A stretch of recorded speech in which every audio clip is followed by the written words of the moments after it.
You won't believe what happened when a black CEO walked into his own five-star hotel, disguised as a regular man, and was denied a room.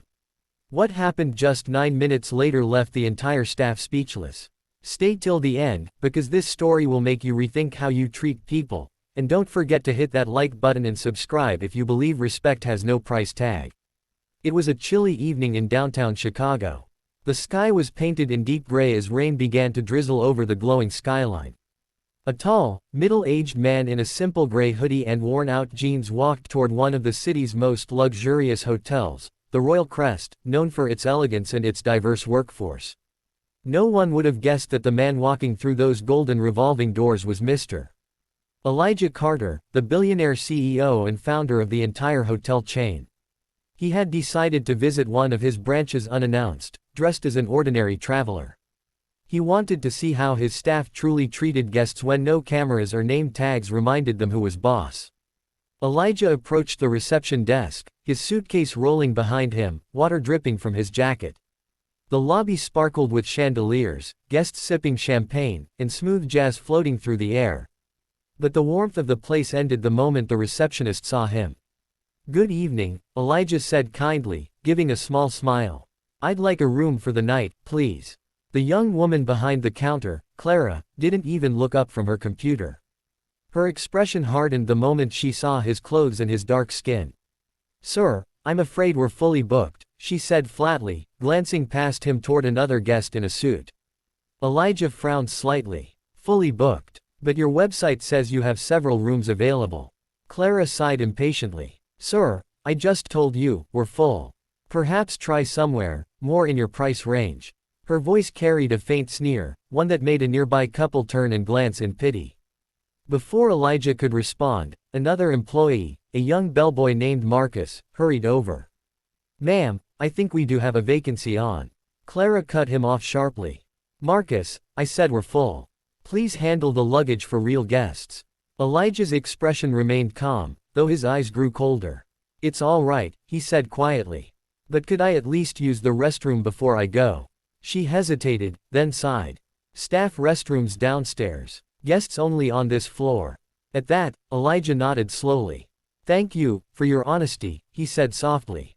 Then he turned and walked toward the elevator, but instead of heading downstairs, he took the lift to the executive floor. Within minutes, the entire management team received a call from headquarters. A special guest had arrived. Confused and nervous, the general manager, Mr. Harlan, rushed to the elevator to greet whoever it was. When the doors opened, he froze. There stood Elijah Carter, but this time, his hood was down, his posture commanding, his presence unmistakable. "Elijah Carter," Harlan stammered. "Sir, we didn't know you were visiting today." Elijah's voice was calm but carried authority that silenced the lobby. "Apparently, your staff didn't know how to treat anyone visiting today." Every eye in the lobby turned toward him as he walked back to the front desk. Clara's face drained of color when she saw him standing there, flanked by her boss and several managers. Elijah placed both hands on the counter. "Miss Clara," he began evenly, "you told me you were fully booked. That there was no room available for someone like me. Do you stand by that?"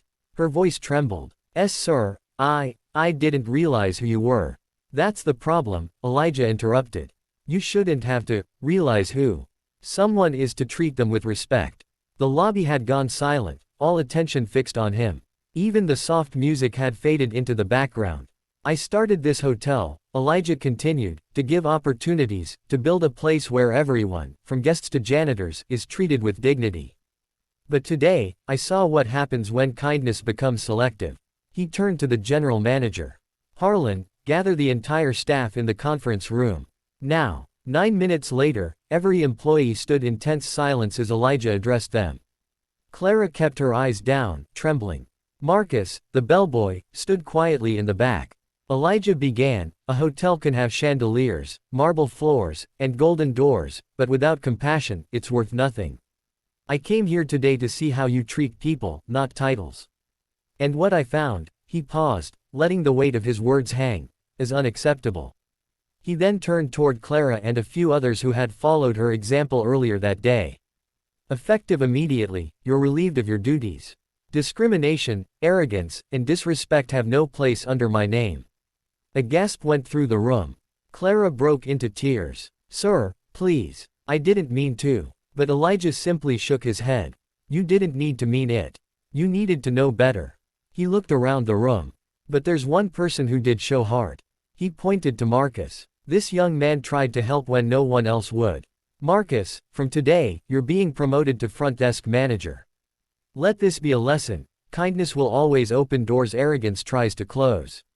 Marcus's eyes widened, tears filling them as the room erupted in soft applause. Elijah smiled faintly and added, "Every one of you should remember, you never know who's walking through your doors. It could be a billionaire, or a man just looking for a place to rest. Treat them the same, because the way you treat others defines who you are." The next day, news of the incident spread across social media.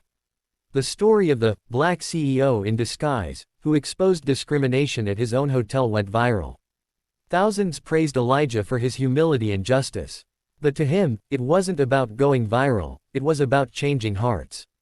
As he stood by the window of his penthouse later that night, Elijah looked down at the bright city below. "Maybe now," he said softly to himself, "they'll understand that respect isn't earned by power, it's given by humanity." He took a deep breath and smiled. And that's the kind of empire I'll keep building. If this story touched your heart, hit that like button and subscribe for more real-life stories that remind us, true wealth isn't in money, it's in how we treat people. Heart.